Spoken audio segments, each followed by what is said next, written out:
안녕하십니까. 저는 한국외대 터키 아제르바이잔학과 오종진 교수라고 합니다.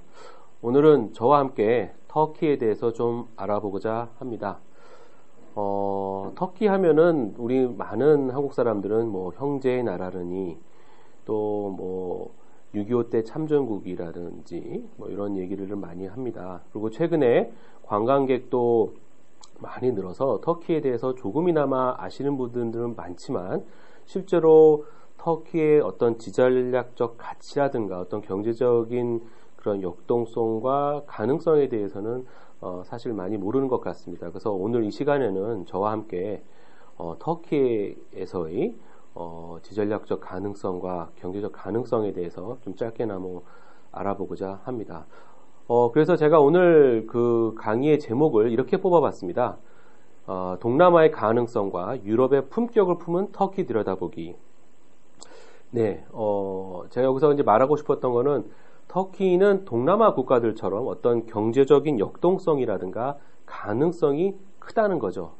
그렇지만 유럽적인 어떤 그런 유럽의 선진적인 제도와 또는 사회 인프라가 갇혀 있기 때문에 또 동남아 국가들과는 조금 다른 그런 차별성이 있다는 것을 좀 강조하면서 터키를 설명하고자 합니다. 네, 그러면 제가 세계 속의 터키라는 것을 통해서 간략하게나마 대략적인 터키에 대해서 설명을 드리겠습니다. 일단 GDP를 보시게 되면 GDP는 세계에서 약 13위에서 17위. 어떻게 보면 한국과 되게 비슷한 규모의 어떤 경제 규모를 가지고 있다고 이해하시면 될 것 같습니다. OECD 회원국이고요. 경제협력개발기구죠. 어떻게 보면 이게 소위 말하는 선진국과 산업국을 구분하는 하나의 또 척도이기도 한데 터키는 당연히 OECD 회원국이고요. 그다음에 나토, 소위 말하는 서방 선진국의 군사동맹인데 유일하게 터키가 서방 선진국 이외 국가로서 나토로 참여하고 있습니다. 또한 터키는 EU의 준회원국으로서 이미 경제적으로는 통합이 되어 있습니다. 단지 정치적인 것이 배제되어서 어떤 그런 정치적 역할이나 그런 결정을 하는 데에서는 제한되어 있지만은 이미 터키에서 만든 물건들이 유럽에 자유롭게 이동을 할 수 있고요. 또 학생 같은 경우는 교육사회 문화적으로도 이미 통합이 되어 있습니다. 다시 말해 뭐 앙카라 대학교에 있는 한국어과 학생이 나는 다음 학기에 프랑스에서 공부를 하고 싶다라고 하면 바로 프랑스에 있는 그 파리 대학에서 공부를 할 수 있는 그런 에라스무스 프로그램이라는 것으로 이미 다 통합이 되어 있습니다. 다음은 이슬람권의 맹주 및 롤모델이라는 겁니다. 터키는 이슬람 지역이라고 할 수 있는 중동과 중앙아시아에서 롤 모델뿐만 아니라 어떻게 보면 그 지역에 있는 주축 국가라고도 볼 수 있습니다. 가장 중요한 주가라고 할 수 있죠. 그러한 역할을 하고 있는 게 또 터키라고 할 수 있습니다. 또 하나는 이제 G20, 우리 소위 말하는 세계의 어떤 경제를 이끄는 주요 경제 대국의 그런 모임이라고 할 수 있는 G20의 또 회원국이기도 합니다. 실례로 터키는요, 2010년에 경제 성장률이 8.2%에 달하면서 중국에 이어 세계 두 번째의 어떤 경제 성장률을 보인 바도 있습니다. 그러면서 소위 말하는 신흥 도상국 또는 신흥 시장이라고까지도 하면서 주목을 받기 시작했습니다. 터키는 2002년 이후에 지속적인 경제 성장을 하여서 작년까지도 5%대 이르는 높은 경제 성장률을 보이고 있습니다.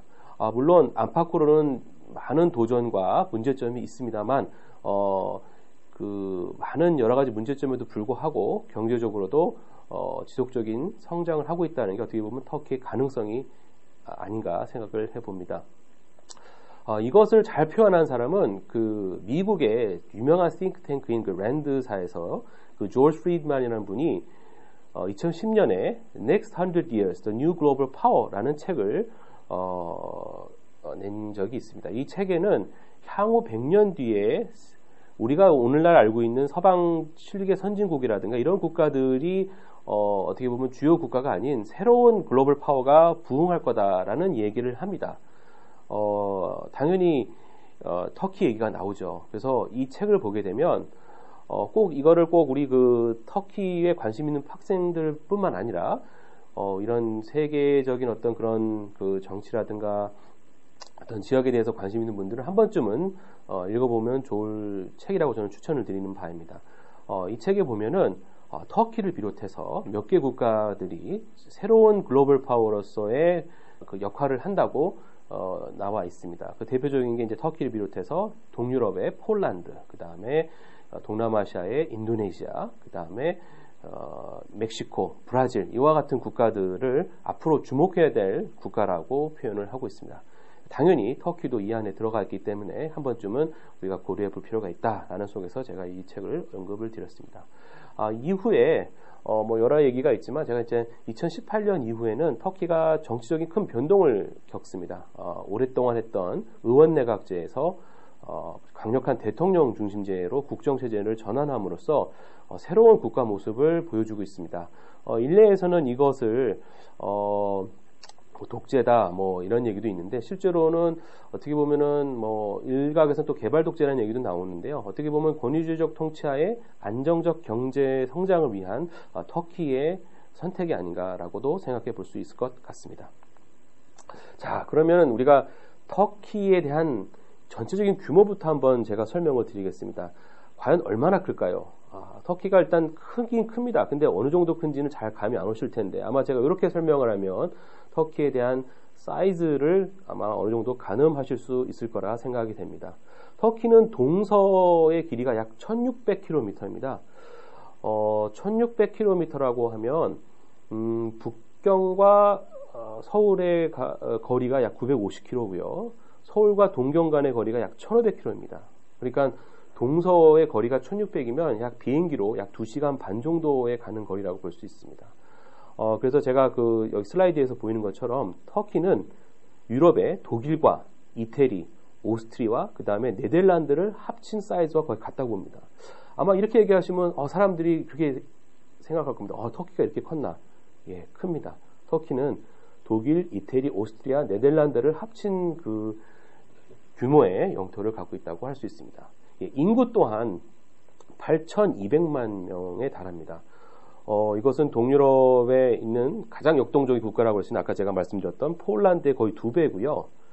유럽의 가장 큰 그 인구 대국은 독일입니다.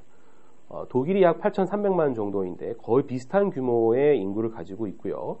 유럽의 트로이카라고 할 수 있는 프랑스와 영국이 약 6,600만 정도입니다. 그렇기 때문에 이게 어떻게 보면 터키가 유럽을 가입하는데 가장 큰 문제점이 바로 이 인구 문제입니다. 터키가 8,200만의 인구 규모를 갖고 있기 때문에 그러니까 EU, 유럽연합을 가입하게 된다면 아마 독일 다음으로 가장 큰 그 규모의 인구를 가지면서 유럽 의회를 차지할 수밖에 없기 때문에 유럽의 입장에서는 이렇게 덩치가 큰 터키를 유럽연합의 정식 회원으로 받아들이기에는 아마 큰 부담이 있을 것 같기 때문에 이런 것에 대한 고민이 많다고 생각을 합니다. 네, 그러면 제가 지도를 보면서 조금 더 말씀을 드리겠습니다. 예, 터키는 이미 1949년에 Council of Europe, 즉 유럽의 집행위원회죠, 의 그 회원입니다. 유럽 국가들의 EU라고 하죠. 유럽의 가장 큰 조직이 두 개가 있는데요. 하나가 Council of Europe, 즉 유럽 집행위원회와 European Parliament, 유럽 의회입니다. 터키는 유럽 의회에 당연히 없죠. 아직 정회원이 아니기 때문에. 그렇지만 Council of Europe, 유럽 집행위원회는 터키 대통령이 정기적으로 참석하면서 유럽 국가들과 다양한 논의를 하고 있습니다. 아까 말씀드렸던 나토죠. 예, 나토는 서방 선진국의 군사동맹인데 유일하게 터키가 이들 국가들과 함께 군사동맹을 통해서 냉전에는 소련이었지만 최근에는 이제 그런 다양한 곳에서 군사 활동을 하고 있습니다. 예, OECD, 경제협력개발기구죠. 예, 우리나라가 아마 제가 알기로는 1996년 그 김영삼 정권 때 우리가 OECD를 가입함으로써 선진국 대열에 진입을 하였다라고 말을 한 적이 있을 겁니다. 예, 터키는 이미 1961년부터 OECD 회원국이었습니다. 다시 말해 터키는 이미 다른 서방 국가들과 함께 이미 산업화하고 경제적으로 선진적인 국가라고 할 수 있습니다. 어쩌면 이런 것이 다른 동남아 국가들과의 차별성이라고 할 수 있겠습니다. 다음은 WTO죠. 예, WTO와 터키도 당연히 95년 이후에 회원국입니다. G20, 세계 경제의 약 70%를 차지하는 국가들의 모임입니다. 당연히 터키도 들어가 있습니다. 여기서 보면 여러분들이 G20 국가에 있는 그 빨간 국가들이 세계 경제의 70% 이상을 차지한다고 보시면 됩니다. 아마 이들 국가들이 향후 경제적으로도 우리가 주목해야 될 국가가 아닌가 생각이 듭니다. 또 하나는 Organization of Islamic Cooperation, 다시 말해서 이슬람 국제회의기구입니다. UN 산하기구로서 국제기구 내에서 이슬람 국가들을 대변하는 기구입니다. 터키는 1969년도에 가입을 했으면서 2002년부터 2016년까지는 터키가 이 조직의 수장을 맡고 있었습니다. 당연히 이 조직에서의 터키의 역할과 위상은 크다고 할 수 있습니다. 다음은 제가 오스만 제국의 영토와 터키 공화국의 영토를 보면서 과거에는 어느 정도 큰 규모였고 오늘날에는 어느 정도였는지를 좀 비교 설명을 해드리겠습니다. 오스만 제국은 유럽과 아시아, 중동, 북아프리카를 포함한 광활한 지역의 대제국이었습니다. 아마 로마 제국 이후에 그거에 번접한 그 이상의 어떤 그 제국을 영위했던 게 오스만 제국이 아닌가 합니다. 1923년까지, 즉 20세기까지 이어졌던 오스만 제국은 1923년에 터키 공화국이 되면서 많이 그 영토가 축소되었지만 아까 말씀드린 것처럼 유럽에 있는 가장 큰 독일과 몇 나라를 합친 그 큰 규모도 아직은 유지를 하고 있다고 볼 수 있습니다. 또 하나는 오늘날 터키라고 하면은 터키만 생각을 하시는데요. 터키뿐만 아니라 터키는 투르크권의 맹주 역할을 하고 있습니다. 다시 말해 터키어를 사용하는 국가들이 우리가 알고 있는 터키뿐만 아니라 다양한 나라들이 있습니다. 제가 오늘 말씀드리면 이런 나라들이 과연 터키계인가라고 투르크계 국가인가라고 아마 하실 텐데요. 제가 말씀드리면 바로 아제르바이잔, 카자흐스탄, 키르기스탄, 우즈베키스탄, 터키, 투르크메니스탄, 이들 국가들 모두가 다 터키계 국가입니다. 정확히 말하면 이 국가들은 여러분들 다 아시죠? 돌골과 흉노의 후예들입니다. 그러니까 어떻게 보면은 제가 이렇게 말씀드리면 좀 웃길 수도 있지만 터키 어과를 제가 표현을 하면 아마 돌골 유목학과라고 표현을 해도 무방할 것 같습니다. 아마 그러면 많은 이들 국가들을 포함하는데 당연히 제가 돌골 유목학과라고 하면 아마 많은 분들이 생소해서 아마 많은 학생들이 지원을 하지 않을까 생각이 드는데요. 그렇지만 이걸 좀 더 다르게 표현을 하면 터키는 터키뿐만 아니라 아까 제가 말씀드렸던 아제르바이잔, 카자흐스탄, 키르기스탄, 우즈베키스탄, 그다음에 투르크메니스탄뿐만 아니라 러시아 연방 내에 또 터키계 자치공화국들이 많습니다. 예를 들면 하카스, 알타이, 투바, 저 위에 보이시죠? 알타이가 어떻게 보면 터키의 발원지라고 할 수 있는데 그뿐만 아니라 사하 야쿠트, 타타리스탄, 바슈쿠르티스탄, 추바시스탄, 좀 생소하죠? 이 국가들이 러시아 연방공화국에 있는 터키계 자치공화국들입니다. 물론 러시아 연방 내에 있기 때문에 이들에 대한 역할과 그것은 제한되어 있지만 실제로 이들 언어와 문화는 아직까지도 계속 보존되고 있고 점차 이들에 대한 그 정체성 또한 과거보다는 조금 더 공고해지고 있는 게 현실입니다. 그뿐만 아니라 오늘날 과거에는 우크라이나지만 오늘날에 또 러시아 연방에 속한 그 크림타타, 크림 지역이죠. 또 하나가 이게 어떻게 보면 그 중국에 있는 신장 위구르 지역인데 그 동투르키스탄이라고 합니다. 동투르키스탄 국기를 보면 터키랑도 상당히 비슷하죠. 그만큼 이 지역이 바로 위구르 지역인데 이 지역 역시 바로 터키계 지역이라고 할 수 있습니다. 이 지역은 여러분 과거에 19세기까지만 해도 대상들, 즉 캐러반, 실크로드에 있는 대상들이 이 지역을 왔다 갔다 했고요. 그들이 대부분 누구냐면 바로 이 터키계 캐러반들입니다. 다시 말해 19세기까지 실크로드에 쓰였던 링과 프랑카, 즉 공용어는 영어도 아닌 러시아어도 아닌 바로 터키계 언어였다고 여러분들 말씀을 드릴 수 있습니다. 다음은 제가 터키 공화국에 대한 괴관을 앞서 설명드렸지만 좀 더 간략하게 몇 가지만 짚고 제가 넘어가도록 하겠습니다. 터키의 영토 아까 제가 큰 거 분명히 말씀드렸죠. 그 중에서 약 97%는 아시아에 있고 3%는 유럽에 속한다고 할 수 있습니다. 그러나 역사 문화적으로는 터키는 이미 많은 유럽에 속한 국가라고 할 수 있고요. 특히 우리가 외교적으로도 보면 터키는 우리나라 외교부의 아시아국이 아닌 유럽국에 속한 국가라고 할 수 있습니다. 터키는 삼면이 바다로 둘러싸여 있습니다. 우리나라처럼. 그래서 북쪽에는 흑해, 서쪽에는 마르마라해, 에게해, 남쪽에는 지중해가 있습니다. 수도를 비롯한 주요 도시는 앙카라, 이스탄불, 이즈미르, 아다나입니다. 이 4개 도시가 아마 약 3천만 정도의 규모를 가지고 있고 터키에서의 주요 경제, 사회문화의 중심지라고 볼 수 있으면 됩니다. 또 하나 재밌는 것은 여러분들 동남아 국가들은 대부분 아열대성 기후고 계절이 여름 아니면 우기죠. 그렇죠? 하지만 터키는요. 한국과 비슷한 4계절이 있습니다. 다시 말해 터키는 여러분 38도선에 위치한 국가로서 한국과 같은 위도상에 위치하여 4계절이 뚜렷한 그런 국가입니다. 그러다 보니까는 우리나라 사람들이 가서도 4계절을 충분히 즐길 수 있는 그런 것도 있고요. 또 하나 한국보다 더 좋다고 한 점은 뭐냐면 여름이 여러분 지중해성 기후 특성을 갖고 있어서 고온건조합니다. 여러분들 우리나라 여름 아시죠? 고온다습, 습하잖아요. 근데 터키는 고온건조하기 때문에 온도가 40도에 육박하더라도 전혀 습하지 않기 때문에 그 여름이 한국보다 나기가 아마 쉽다고 볼 수 있습니다. 인구 아까 제가 말씀드렸죠? 약 8,300만 명 정도라고 할 수 있고 민족 구성은 터키족을 비롯한 또 다양한 민족들이 있습니다.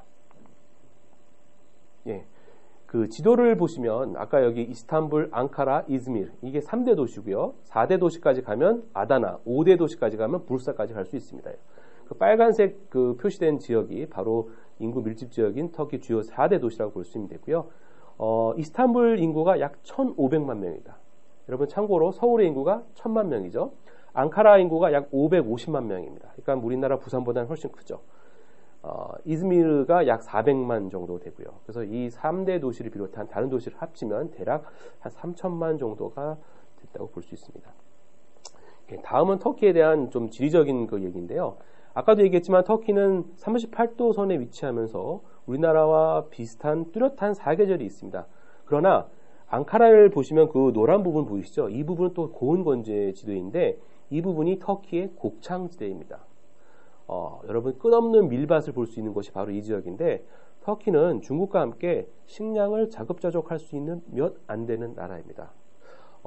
국제적으로도 터키가 유럽이라든가 미국을 상대로 당당하게 맞설 수 있는 것도 아마 이러한 식량을 자급자족할 수 있는 몇 안 되는 나라이기 때문에 그렇다고 볼 수도 있습니다.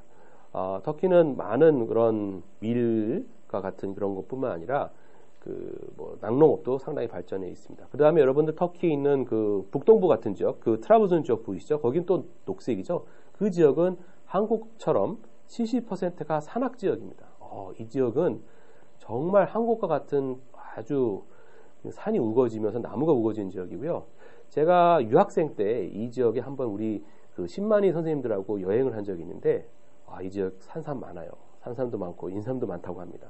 그만큼 우리나라와 비슷한 어떤 그런 기후때도 있고 또 다른 지역도 있다고 할 수 있습니다. 터키의 종교는 약 99%가 이슬람교라고 하는데 대략 한 90% 정도라고 보시면 되고요. 이외에 유대교와 그리스 종교, 기독교가 있습니다. 정부의 형태는 아까도 제가 말씀드렸지만 간략하게 의원내각제에서 강력한 대통제로 최근 전환되었고요. 의회는 단원제, 의회가 하나입니다. 단원제, 임기 4년의 단원제이고요. GDP는 아까 말씀드렸지만은 꾸준히 성장을 하고 있다고 볼 수 있고 1인당 GNP도 여러분 8천만 정도의 구매력 기준으로는 약 12,000불 정도까지도 발표도 무방할 것 같습니다. 경제 성장률 또한 꾸준하게 5%대 이상 성장을 보이고 있습니다. 물론 아까도 말씀드렸지만 많은 내외적인 위기와 도전이 있지만 다행스럽게도 경제 성장을 어느 정도는 꾸준히 하고 있다고 볼 수 있습니다. 정치 변천에 대해서 제가 좀 간략하게 설명을 드리면 터키는 공화국 초기에는 아타투르크에 의한 강력한 대통령 중심제의 국가였고요. 이후에 3번의 쿠데타가 있었습니다. 이후 1950년대부터는 유럽적인 의회 민주주의, 즉 의원 내각제가 되었고요. 그러다가 80년대 마지막 쿠데타 이후에는 대통령제가 가미된 의원 내각제, 즉 대통령 권한이 강화된 의원 내각제가 실시되었습니다. 대통령에는 뭐 거부권이라든지 의회 해석권 같은 강력한 권한이 있었습니다. 다시 말해 의원 내각제에서의 어떤 그런 상징적 존재가 아닌 실질적으로는 정치적 권력이 있는 그런 대통령이었다고 볼 수 있습니다. 예, 이러한 대통령제가 현 집권당인 정의발전당이 2002년에 집권하면서 2017년, 18년에 정치 변동을 겪음으로써 2018년에 대통령제로 최근에 변했습니다. 이거에 대한 여러 가지 말이 많지만 어쨌든 터키는 안정적인 정치 아래 경제를 발전시킨다는 목표로 지금 대통령제를 전환하여 국정을 운영을 하고 있습니다. 예, 한국과의 관계를 보게 되면 터키는 형제 나라라고 하죠. 예, 이건 뭐 형제 나라라는 게 여러 가지 얘기가 많이 있는데요. 어떤 분들은 형제 나라가 뭐 6.25 때문이다라고 하는데 사실 6.25 때문에 이뿐만 아니라 여러 가지 역사적 이유도 있습니다. 제가 오늘 그 얘기까지는 다 드리지는 않고요. 단지 한국은 영원한 우방이라고 할 수 있고 유엔을 비롯한 뭐 IAEA 이런 국제 무대에서 항상 우리 입장을 지지하고 있는 우리의 혈맹이라고 볼 수 있습니다. 한국은 1957년에 터키의 공관을 개설합니다. 이는 미국을 이어 미국 대만을 이어 세 번째 공관이라고 보시면 됩니다. 즉 어느 나라보다도 전통적인 우리나라의 우방이며 한국과의 모든 분야에서 긴밀하게 관계를 유지하고 있는 게 바로 터키입니다. 예, 문화 관계를 좀 더 제가 간략하게 설명을 드리면 우리 여러분들 2002년도에 그 월드컵 때 한국과 터키가 보여준 3, 4위전은 오늘날까지도 터키에서 많이 회자가 되고 있습니다. 즉 3, 4위전 때 터키와 우리나라가 경쟁을 했지만 터키가 이겼죠. 그럼에도 불구하고 아주 우리 그 소위 말하는 돈독한 그런 형제의 우위를 보여줌으로써 터키인들에게 아주 큰 각인을 보여줬고요.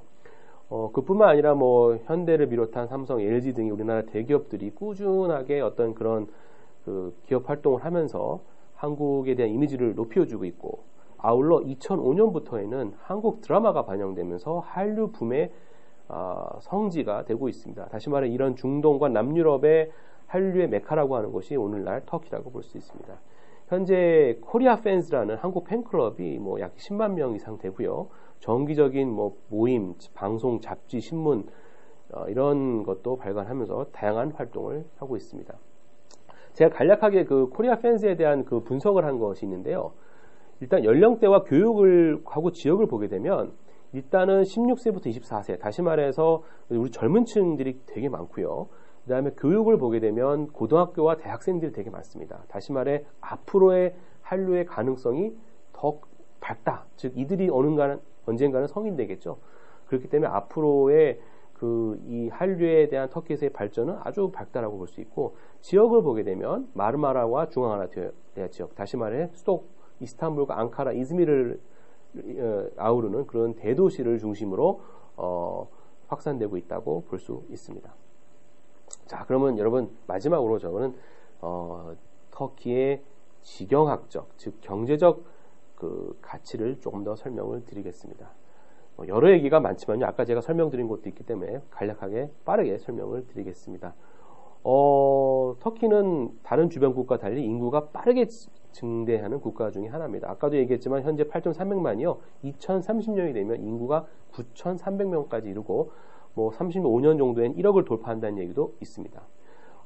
삼성경제연구소 셀이죠. 셀이가 발표한 키 이머징 마켓에 터키는 우선 전략 신흥국으로 분류되어 있을 뿐만 아니라 많은 그런 그 평가사들이라든가 그런 그 경제를 평가하는 기관으로부터 터키는 주요 경제 활동국으로도 많이 명시가 되어 있습니다. 뿐만 아니라 터키는 2012년에 우리나라와 FTA를 즉 자유무역 협정을 체결함으로써 한국과의 활발한 경제 교류에 대한 기반도 마련해 둔 상태입니다.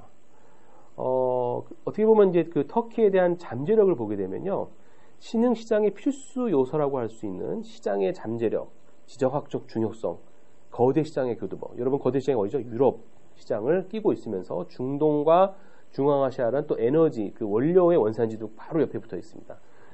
그렇기 때문에 어떻게 보면 터키의 경제의 잠재력은 자연적으로 어떻게 보면 그 위치적으로도 지전략적으로도 명확하다라고 볼 수 있겠습니다. 그래서 이런 신흥 투자 시장과 터키라는 측면에서 바라보면 여러분들 여러 가지 용어가 있는데 예를 들면 뭐 골드만삭스라든가 뭐 일본의 브릭스 연구소 등에서 그런 향후 주요 경제 대국을 표현한 표현들 중에서는 뭐 넥스트 11, 비스타, 뭐 시베트 뭐 이런 것들에 보면 터키가 항상 들어가 있습니다. 아까 보시면 뭐 터키뿐만 아니라 아까 제가 말씀드렸던 멕시코, 브라질, 인도 이런 나라들이 앞으로 중요하다는 게 바로 이런 그 경제 평가사들이 평가한 내용입니다. 터키는 당연히 이 지역 모든 국가들과 함께 주요 경제 국가로 표현되고 있습니다. 제가 아까 말씀드렸지만 이 시장의 잠재력은 바로 인구에 있고요. 제가 그 인구 8천만 중에 약 20%, 즉 상위 20%는 그 인구가 약 1,700만 명 정도인데 아주 높은 구매력을 갖고 있습니다. 이 1,700만 명 정도의 구매력은 약 3만 불 이상으로 볼 수 있고요. 상당히 높죠. 그렇기 때문에 어떤 소비에 대한 그런 성향이 높습니다. 또 이 터키는 다른 국가들과 달리 현재를 중시하면서 소비 성향이 높기 때문에 그 구매력이 높다고 볼 수 있습니다. 그 다음에 아까도 얘기했지만 노동 인구의 63%가 35세 이하로 아주 젊습니다. 그 다음에 교육 수준도 거의 유럽 수준으로 높고요. 그 다음에 지정학적 중요성과 거대 시장 교두보를 아까 이미 말씀드렸죠. 이러한 것이 어떻게 보면 터키 시장의 잠재력을 표현한다고 할 수 있습니다. 예, 그러면 제가 빠르게 조금 더 도표를 보면서 마무리를 하도록 하겠습니다. 예, 인구의 절반이 30세 미만입니다. 어떻게 보면 이게 가장 큰 유럽과 터키를만 비교했을 때도 터키의 큰 경쟁력이라고 할 수 있습니다. GDP, 예, 여러분 GDP 성장은 꾸준하게 5%대 이상의 성장을 보이고 있으면서 다른 여러 국가들과는 분명히 확연한 차이를 보여주고 있습니다. 예, 이게 최근 어떻게 보면 터키 GDP의 그건데요. 2011년에 그 10%대도 보이죠. 그 다음에 8%대도 보이면서 쭉 계속 5%대를 유지를 하고 있습니다. 이거는 상당히 어떻게 보면은 그만큼 터키 경제에 대한 가능성을 보여주는 지표가 아닌가 생각을 됩니다. 예, 마지막으로 여러분들 터키에 대한 아까 말씀드렸죠. 지전략적 가능성인데요. 터키는요, 4시간 이내에 주요 국가들에 다 도달할 수 있습니다. 어떻게 보면 한국과 비교했을 때 이게 한국이 참 아쉬운 점인데 여러분들 한국은 일단 유럽을 가기 위해서는 10시간 넘게 비행을 해야 되고 미국을 가기 위해서도 마찬가지입니다. 근데 터키는 4시간 비행 안에 유럽의 대부분이 다 들어가면서 중동과 중앙아시아, 북아프리카의 주요 경제국들이 다 포함됩니다. 그렇기 때문에 터키에는 많은 다국적 회사들이 위치해 있습니다. 뭐 코카콜라를 비롯해서 GE, 우리나라에는 최근에 LG를 비롯해서 삼성과 CJ도 지역 거점으로서 터키를 선택한 바 있습니다. 그만큼 어떻게 보면 터키의 지전략적 가치가 높다고 할 수 있죠. 네, 그러면 지금까지 우리가 터키를 형제 나라로서의 어떤 사회문화적뿐만 아니라 지전략적, 즉 경제적 이런 측면에서 터키를 한번 살펴봤습니다. 다소는 딱딱한 얘기일 수도 있겠지만 어떻게 보면 터키의 이러한 가능성을 보고 터키에 대한 관심을 많이 갖고 앞으로 공부도 하고 관심을 가졌으면 좋겠습니다. 네, 그러면 감사합니다.